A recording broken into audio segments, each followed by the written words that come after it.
Saitam Savadutam Vridana Saitam Krishna Chaitanya Devam Shri Radha Krishna Padan Sahagana Lalita Shiva Sakam Svitamscha Hey Krishna Karna Sindhu Dinabando Dugatpate Gopesha Gopika Kanta Radha Kanta Namostute Tapta Kanchana Gaurangi Radhe Vrindavaneshwari Vrishubhana Sutadevi Pranamami Hari Priye Vancha Kalpa Drubhyascha Kripa Sinubhevacha Patidanam Vamanevyo Vaishnavevyo Namo Namaha Shri Krishna Chaitanya Pranityananda Shadvaita Gadadhar Shivasati Gaur Bhaktivinoda Hare Krishna, Krishna Krishna,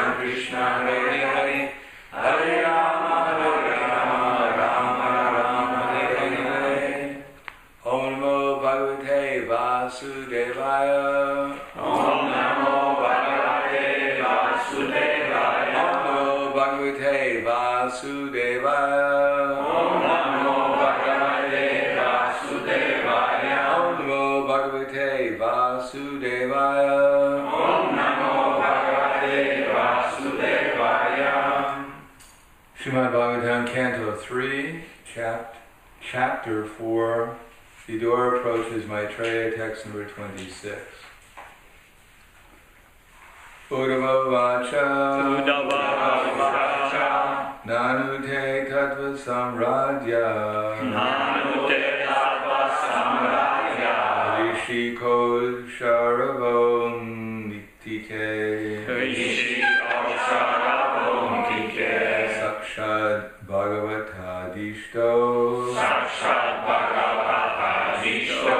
Martyalokam Jihasata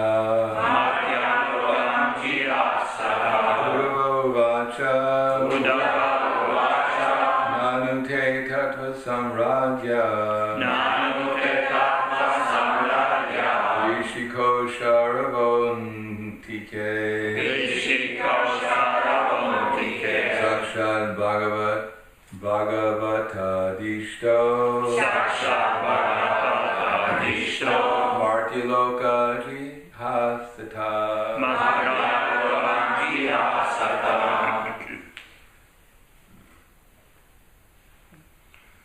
Uddhava Uvacha Nanute Tattva Samradhya Rishikausharavontike Sakshad Bhagavatadishto Martyalokam Jihasata Uddhava Uvacha Nanute Tattva Samradhya Rishika Saravontike Sakshat Bhagavatadishto Martyalokam Jihasata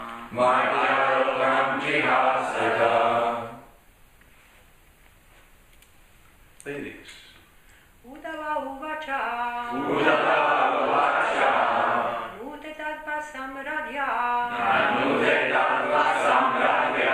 Rishikausharavontike Sakshat Bhagavatadishto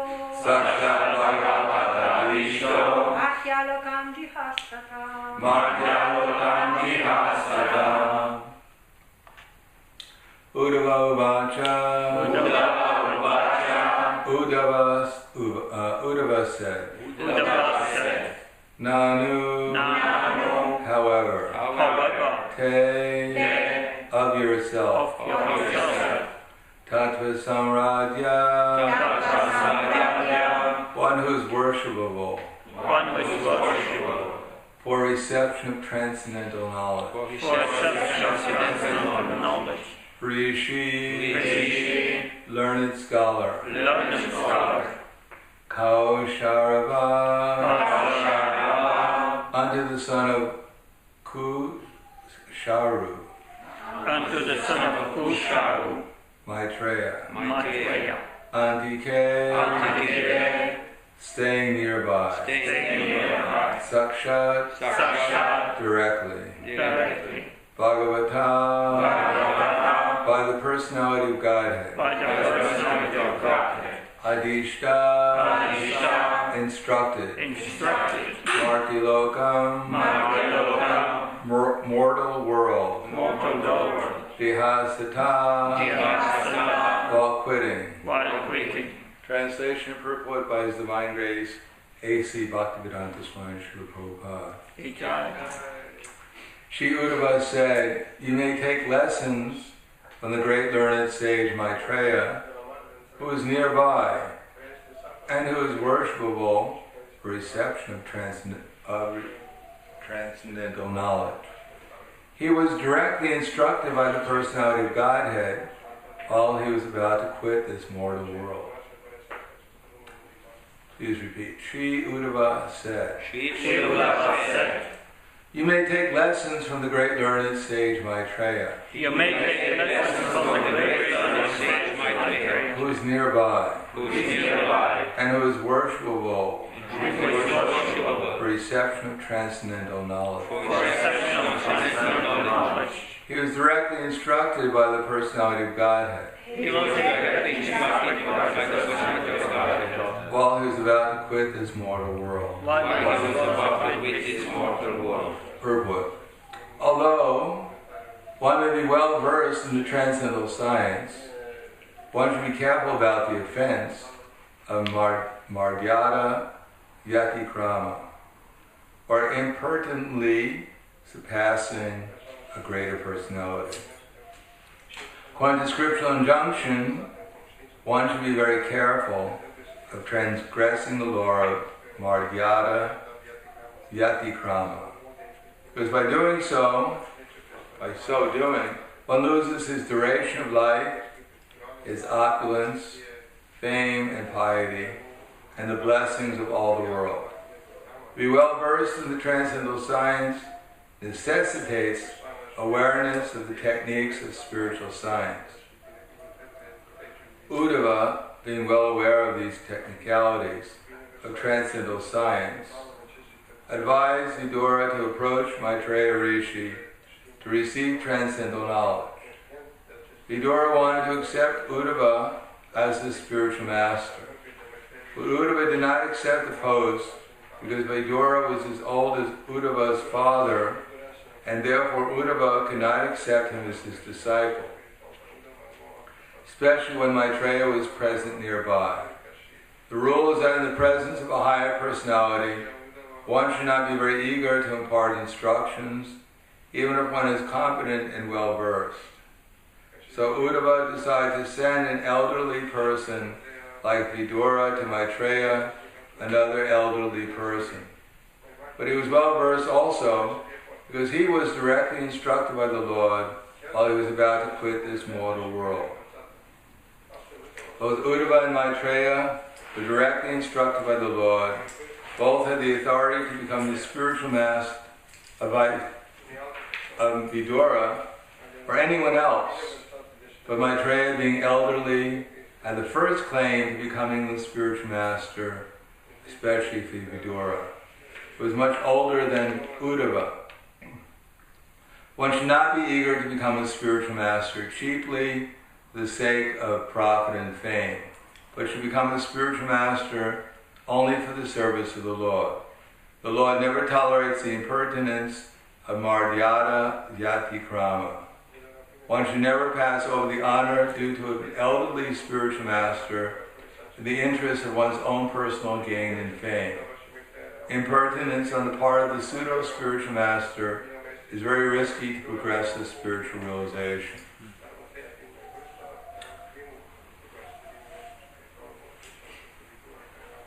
Text 26 again. Uddhava vacha nanute tattva samradya rishi kosharavantike sakshat bhagavata dishto marti lokam dihasata. Sri Uddhava said, you may take lessons from the great learned sage Maitreya, who is nearby and who is worshipful for reception of transcendental knowledge. He is directly instructed by the personality of Godhead while he is about to quit this mortal world.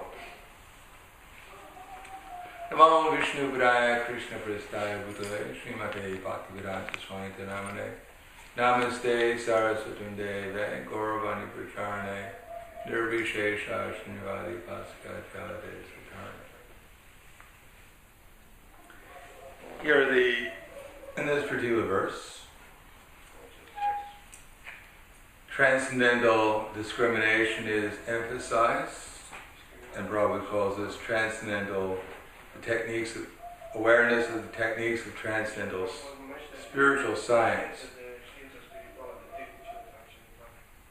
That is, science means that if you do something, then you know what result to expect.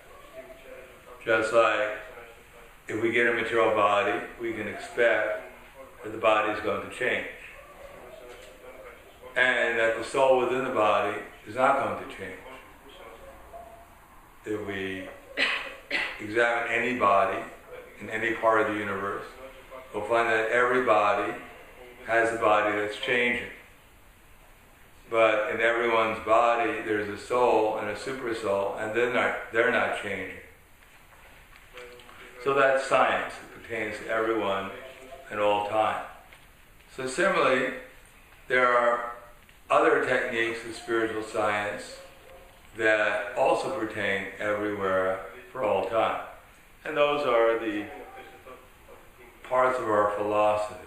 Just like Srila Rupa Goswami says, Tadati pratikrinati goyamakiki pritchati bhumte bojayate chaiva shadvidam pritilakshana. That for spiritual advancement, one has to engage in loving exchanges with devotees. It is not that one will spiritually advance without following the instructions of higher authorities, specifically in how to engage in loving exchanges with devotees. If we go back to the spiritual world, we can't expect that we'll be in the part of the spiritual world where we're the only one there. And that there's no one else. And if there are others, we can just ignore them. And we have our relation with Krishna, and maybe they have a relationship, but we just ignore everyone else because we have nothing to do with anyone except for Krishna.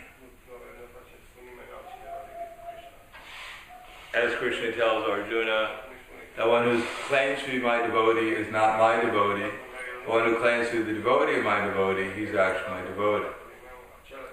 So we can't expect that in the spiritual world we have a relation with Krishna, and through Krishna we have a relation with every living entity in the spiritual world, every eternal servant of Krishna, in the mood of trying to serve them. In the spiritual world, no one has the mood of the master. What to speak of trying to become a master? Everyone has the mood of a servant. Therefore, if we want to enter into the spiritual world, we have to practice developing the mood of a servant, not towards one person. And if we do develop the mood of service towards one devotee who's elevated, then that devotee is supposed to teach us the mood of devotion towards all the other devotees, and ultimately towards every living entity. If we develop a mood of devotion and service towards one devotee, and as a result we neglect the other devotees or offend the other devotees, then the result is that we're not really even serving that one devotee properly. If that one devotee is actually representing the knowledge coming to civil succession. Because we don't find Krishna or the liberated souls in that mood. So where can that mood come from of neglecting other devotees or even, but to speak of offending them? It must come from the illusory energy. It can't come from anywhere else because it's not coming from Krishna. Therefore, to learn the technique of how to deal with the devotees, appropriately, that's the spiritual science, so that we can exchange hearing about Krishna, we can chant about Krishna, we can offer prasadam and accept prasadam, we can tell our realizations to other devotees and hear their realizations in the mood of service rather than the mood of exploitation. Therefore, Sri Rupa Goswami says, Krishneti yasi giritam manasadriyeta dikshasti chat pranatibis chabhajantam isham shushushaya chabhajanam ananyanya indata sunyaridayam ipsita sangalabdya. That one should mentally honor the devotee who chants Hare Krishna. There's no room in Sri Rupa Goswami's instructions to offending anyone. No one can see it, so I can't hit the devotee, but mentally I'm smacking him around. So no one sees it, and I get great pleasure doing it. There's no room even on the mental platform to offend anyone. And it's not only for advanced devotees, but mentally honor someone who just chants Hare Krishna. So that may include not only neophyte devotees who are just on the threshold of trying to learn how to chant Hare Krishna. And it's not that because I'm chanting 16 rounds a day, now I know how to chant Hare Krishna. When we learn how to chant Hare Krishna, we'll actually experience great happiness and ecstasy by chanting Hare Krishna. So if we're not experiencing happiness and ecstasy by chanting Hare Krishna, it means that we haven't actually learned how to chant Hare Krishna. So the neophyte devotee is learning how to chant Hare Krishna. So such a devotee we respect within the mind as a Kanishta Vaishnava. That anyone who doesn't have a taste for chanting Hare Krishna means that they're not really on a more elevated platform. They're still on the neophyte platform. And it is not that the Kanishta Adhikari is the only devotee who chants Hare Krishna, but even the Prakriti Sahajas, they also chant Hare Krishna, but they don't follow strictly the principles. Therefore, they're not going to learn how to chant Hare Krishna, because they're not taken to the process. There is a process, there is a science, and the science is that one has to minimally control the senses, especially in the matter of the four regular principles. One cannot try to light a fire and pour water on it simultaneously. But still, there is no use spending one's time mentally criticizing the Prakriti Sahajas. Although sometimes in appropriate places and time and audience, we may explain the fallacies of their philosophy and their activities. But that is not meant for a full-time engagement. Then it becomes sense gratification.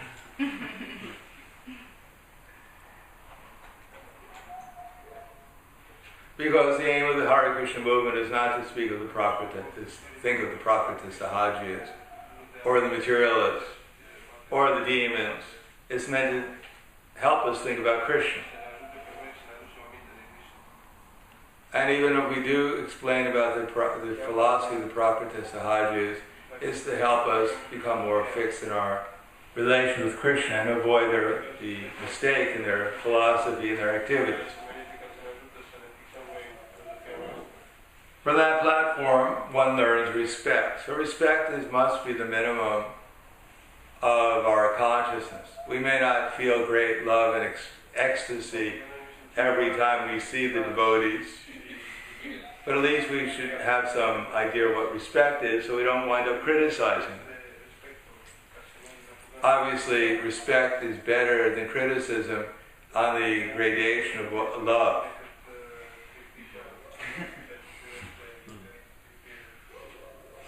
If we want to go to prema, we don't go from criticism down and then eventually arrive at prema. We have to go from something above criticism, and that with something within the realm of our influence, namely respect, by becoming detached from mental criticism our alternative is some kind of respect. And respect may be shown in two different degrees, at least mentally. Prabhupada mentions here, for the Prakriti Sahajas, because there's no opportunity to serve them. If we go and preach to them, for instance, they'll simply get angry, at best, or they may influence us. Therefore, the opportunity for serving them is minimal, but it's still we respect them. At the same time, there is some distance that we keep from them. Similarly, other devotees may not be so strict in following. They may not be Prakriti Sahajas, but they're not so strict, and therefore the same principles are involved, because there's no absolutely black and white. There's usually gradations. Srila Rupa Goswami doesn't explain about the 8,400,000 different grades of devotees. Because that would take a whole, many Srimad Bhagavatams to fill up. Therefore he gives us general principles, and with the hope that Paramatma within our heart will give us some intelligence to understand them. On the other hand, a little bit more advanced is this idea of cooperation. That one should not only mentally respect those who are chanting Hare Krishna, but one should associate with those who are on a higher level, namely who have some seriousness in trying to worship the deity. One should try to cooperate with. So the deity in this age is not only the deity in the temple, the deity is also appeared as the holy name. And the holy name has appeared also as Lord Chaitanya Mahaprabhu. And service to the holy name means service to Chaitanya Mahaprabhu's mission. Therefore, principally, the effort we have in learning cooperation in the temple is relatively easy, although sometimes we find it's difficult even to cooperate with the devotees in the temple due to familiarity. Everyone is thinking they're doing too much for Krishna. Everyone else should do more. Therefore it makes it difficult. Why should I do so many RTs? Why isn't this man doing RT also? Therefore we think devotional service is the kind of thing that you divide up amongst many people, and therefore it takes the burden off of me serving Krishna. As if serving Krishna is some kind of punishment that we get for becoming a devotee.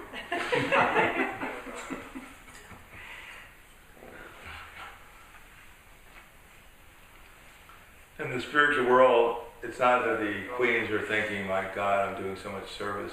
Why don't these other devotees do something for Krishna? No, they're the ones. It's hard to get any service because the queens are so anxious to serve Krishna. They're probably doing all the other service, and therefore everyone has to be satisfied, just trying to assist them. And this goes on eternally. It's not that after some trillions of lifetimes of Brahma, the queens get tired and say, all right, we need a vacation. I think we're going to go to Vaikuntha.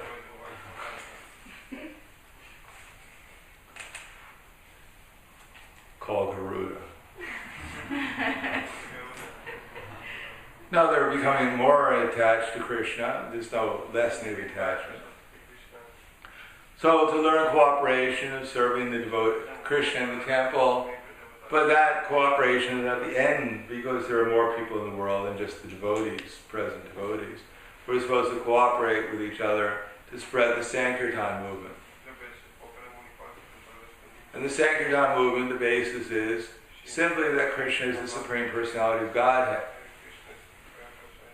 It's not based upon any other philosophy except for the birth and activities of Krishna. It doesn't depend upon our birth and our activities.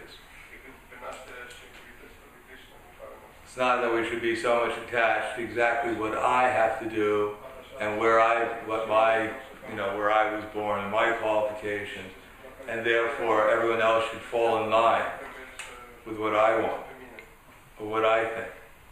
I mean, what do we actually know? Right now we don't even know who we are.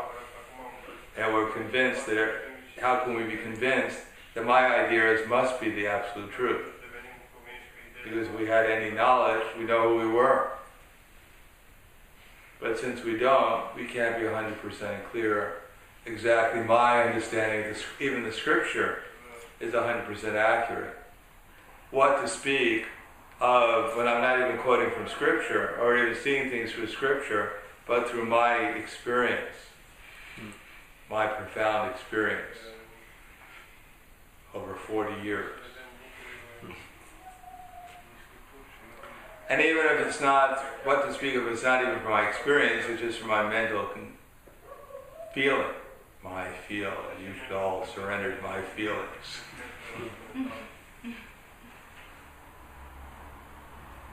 Therefore, cooperation, so that ultimately we think about what's actually going to most effectively spread the Hare Krishna movement, rather than what my ideas may be, or my conception, or my perception.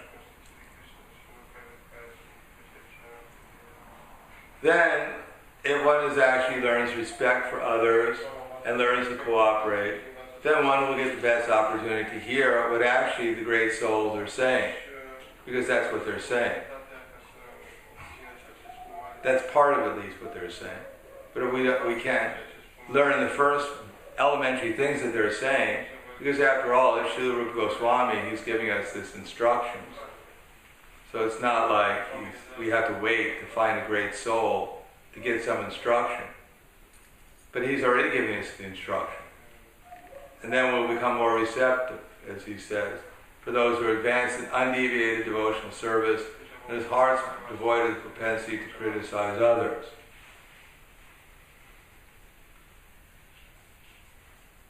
Therefore, devoid of the propensity to criticize others. But don't the great souls criticize others?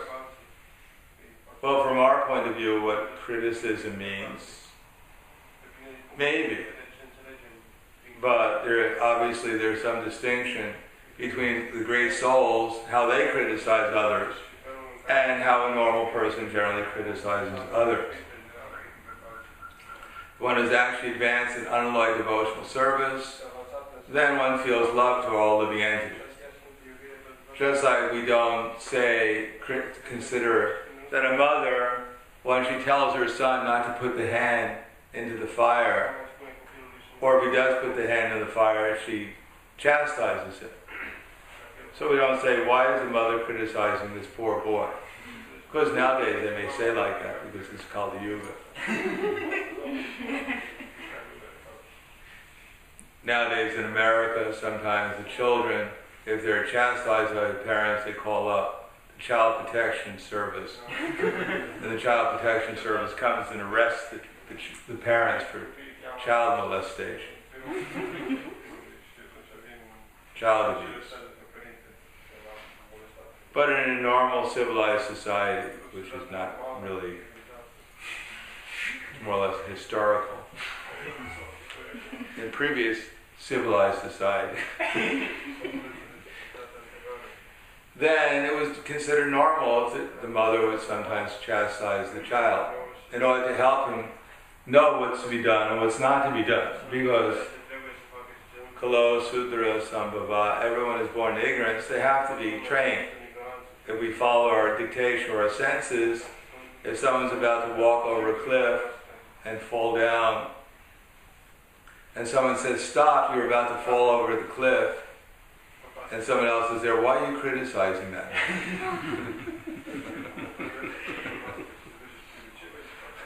Why are you shouting so loud? I don't like your tone of voice.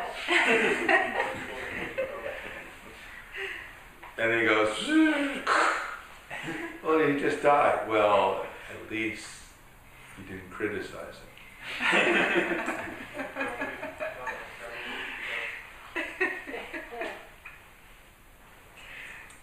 Therefore, one who actually is on the level or in a more advanced level, then sometimes that's a method of instruction.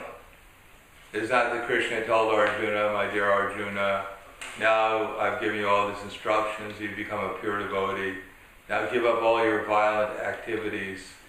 Just go out and hand drona, charya, Bhishma Dev, Duryodhana, and everyone else, hug them and embrace them, fall at their feet, and offer them some prasad, because now you're a pure devotee. So people can't understand. Krishna is telling Arjuna, go out and kill these people. What kind of love is that? Is that how Krishna asks his devotees to show their love? What would their hate be like? That's their love.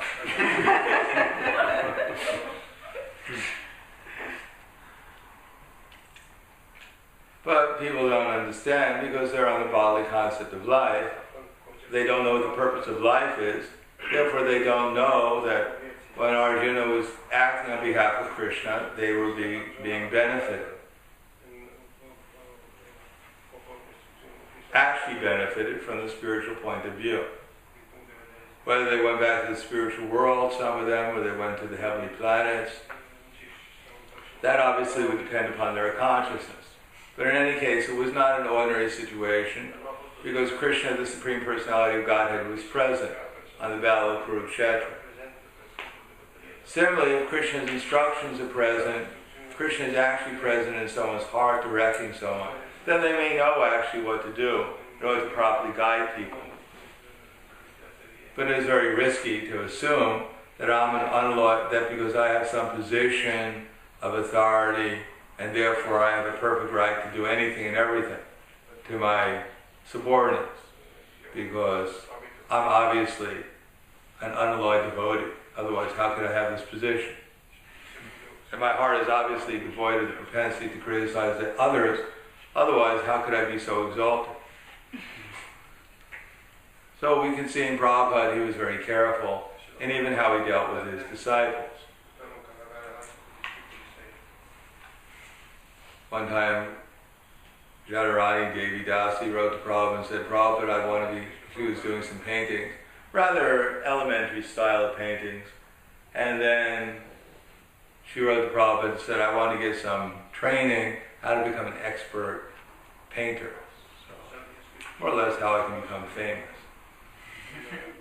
So Prabhupada wrote back to her and said, that's not necessary. You don't need any training. It's the love and devotion. And then Mother Jadharani didn't write back to Srila Prabhupada for some time. So Prabhupada wrote back and said, I see that you must be depressed because you're not writing anymore. So he said, more or less, if you want to get some training, it's all right. So Prabhupada did not want to kill the spirit of enthusiasm, although he started from a higher platform, but when he saw his disciples were not able to be actually on that platform, then he gave them the next alternative down, or some alternative down. He didn't say, you rascal, why are you not a pure devotee? Why are you so attached materially? Get over this depression. Chant Hare Krishna. Be happy. If he did that, she probably would have gotten more depressed.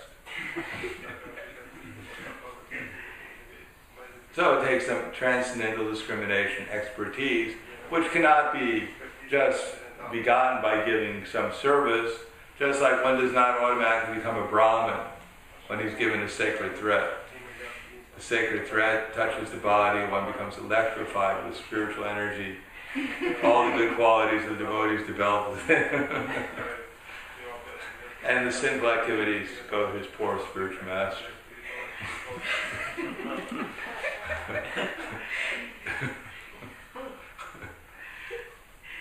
That's all dreaming, imagination. Because we can see it practically, but pashyanapi na pashyati. We can see it's not real, but still we think we're supposed to pretend as if it was real. Because otherwise I'd be an offender if I actually saw things in a realistic way. No, we actually see things in a realistic way, then our offenses will diminish. And when we see things from an artificial way, mentally we criticize like anything. We feel frustrated like anything. And then externally we put on a good show, or sometimes for a while. And then at the end we go away cursing. this Hare Krishna is just full of lies and deceit and politics and diplomacy, and it's supposed to be the absolute truth. Although it was me within my mind which is full of lies and deceit and diplomacy, and I accuse everyone else of it. On the other hand, it's not that we walk up to the devotees and say, actually, you know what I really think? Do you really want to know what I think? Probably it's a good time to say, no, I don't really care what you think. Unless it's coming from Shastra by some realized knowledge. It's full of love and devotion. I don't really care what you think. Tell someone else what you think. So we need knowledge, and part of this is transcendental science. And one of them is that we should not be so anxious to show us so-called learning in front of superior devotees. Because if we don't think anyone's superior to us, then it's going to be very difficult not to do that. Because we'll immediately jump in and try to explain everything correctly from the way we see it. And if we don't do it physically, generally we do it mentally. Doesn't this devotee know what he's talking about? Why doesn't he stop speaking so I can actually reveal knowledge to him and to everyone else? So we have to learn how to listen in the proper way and also to show respect. So respect here is being according to age. That Maitreya Muni was older than Vidura, and therefore, of course, Vidura was not exactly a youngster either. Nor was Uddhava exactly at this age a young man. But in any case, relatively speaking, he was older, and therefore Vidura was sending Maitreya. So that's only one factor, age difference. But there are other factors too. Seniority, by initiation perhaps in our society, knowledge, position, by authority. There may be some experience, number, so many different things. So it's not that we're looking to figure out, well, all right, he's older, but he's stupid. Therefore, I have a definite right to offend him. He'll get puffed up because he's older. So let me make him humble. I'll do a service for him. You rascal, stupid. No.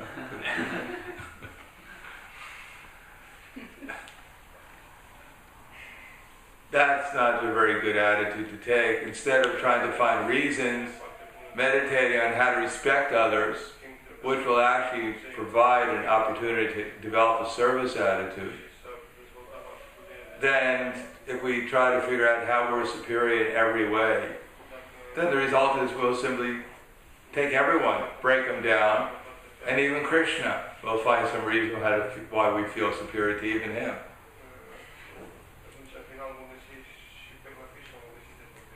We'll start reading the pastimes of Krishna in a way which is not proper. Krishna was born in a family, in a prison. His father and mother were criminals. At least my parents were in a prison when I was born.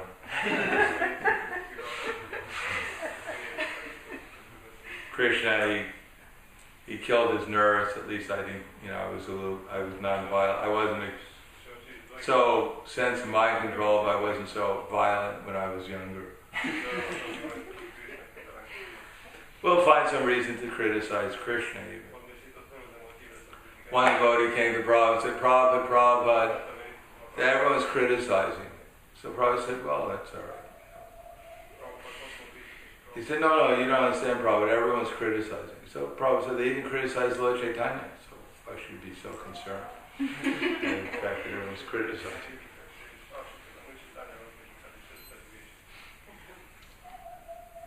Therefore, the result is, if we actually develop respect for others and appreciate them, we'll be able to hear about Krishna from them. Then we'll be able to, and the knowledge of Krishna is actually what will deliver us. Whether the postman is a millionaire or poverty-stricken beggar, if he hands us $1 million, then we'll get the benefit of the letter he just gave us. But if he's a poverty-stricken beggar and we say, my dear sir, I only accept letters from millionaire postmen, then we'll be deprived of the opportunity to receive the letter. What will deliver us in this world is not necessarily people's charismatic personalities, which is certainly will help us receive the letter. It's easier to receive the letter from a charismatic person. So therefore it's not that charisma, knowledge, opulence has no use in Krishna service. All these things are valuable in Krishna service. But they're valuable because they help deliver the message of Krishna consciousness, which if we receive and take seriously from any source, then the result is we'll become benefited, and one day we'll be able to see everyone and everything in the mood of pure love and devotion in Krishna consciousness. So I'll stop there. Thank you. Any questions? Yes. I want to ask, you mentioned at the beginning that the soul does not change. And I want to ask, how can we understand that at some point he has a tendency to serve Krishna, and at some other point it has the tendency to be superior and lord over the other entities or the upper dimension? So that's free will. Not to change? It's not that he doesn't change his identity.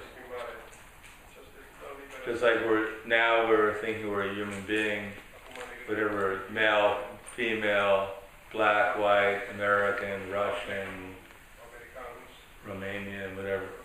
But that's due to the identification of the body. So that's wrong. That's a wrong conception. So we can change our conception that I'm a servant to Krishna.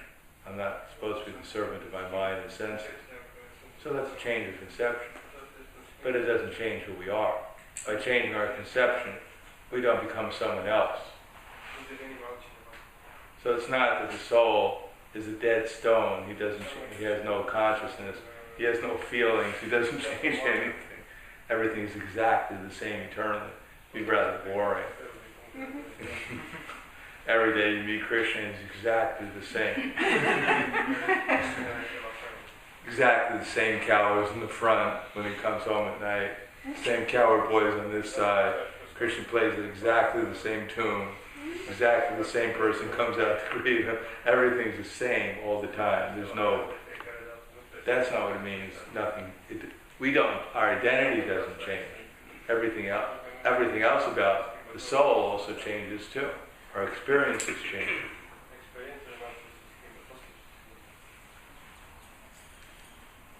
Anything else?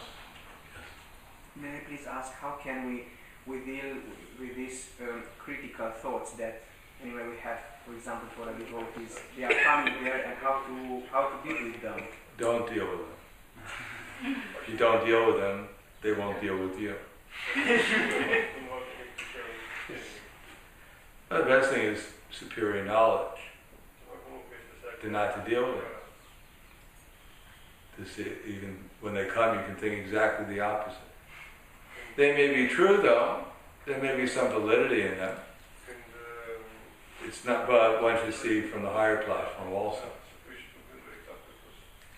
In some way, we hear a devotee chanting "Shnik Shnik Ram Ram Day Day Day Day."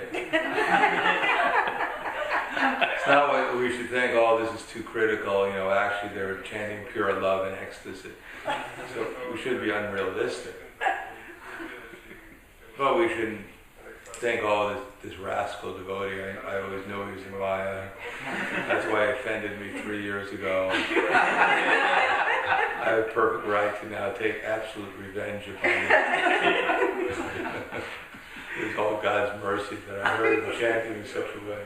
And now I've gotten realization what my goal in life is. We should understand that this conclusion is nonsense. Perception may be real, but what to do about it, what to put in proper perspective, require higher intelligence. So it's not that our perceptions of what the devotees, their faults are necessarily wrong, but how to put it in perspective that we can actually do something positive about it for ourselves and for others.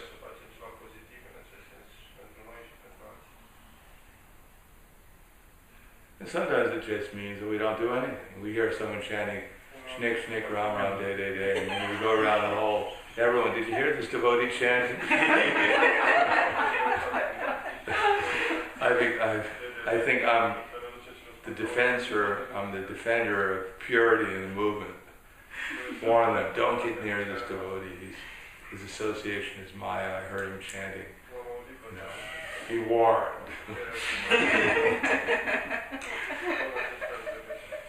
So we don't think, generally we shouldn't think ourselves as the beacon of absolute purity and the defender of righteousness in the movement. It's our goal of life to warn everyone else. And because then we wind up warning it about everyone else. We warn everyone about everyone.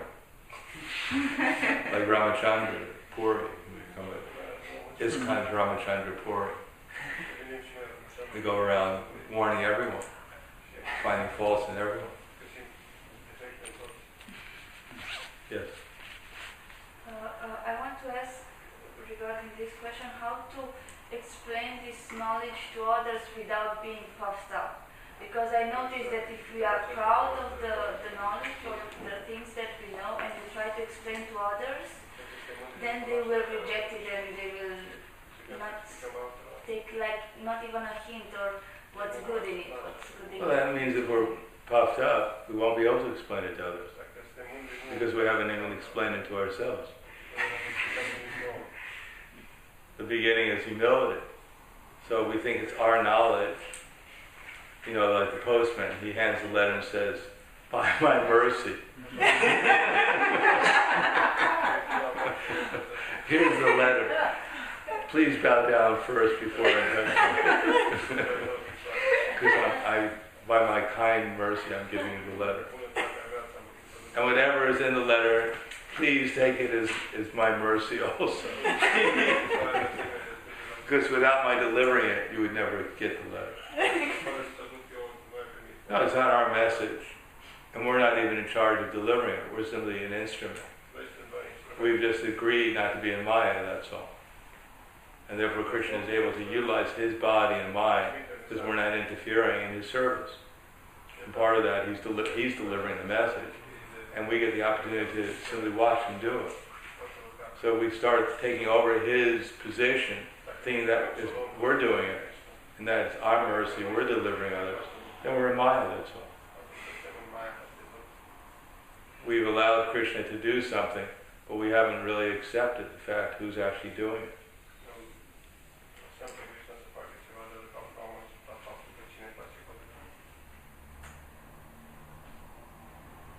It's like a child, he can't put the letter in the box, so the parents pick him up. And he takes all the credit for putting the letter in the box. Just see my prowess.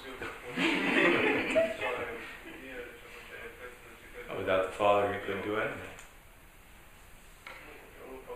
Therefore, anyone who thinks himself to be the only doer, and not taking into account the super soul also and the other factors, is not very intelligent, really can't see things as they are. So how is he going to explain to others things as they are if he can't see things as they are?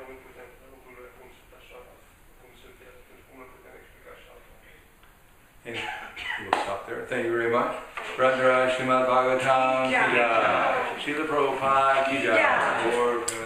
Prahladananda Maharaj ki jai.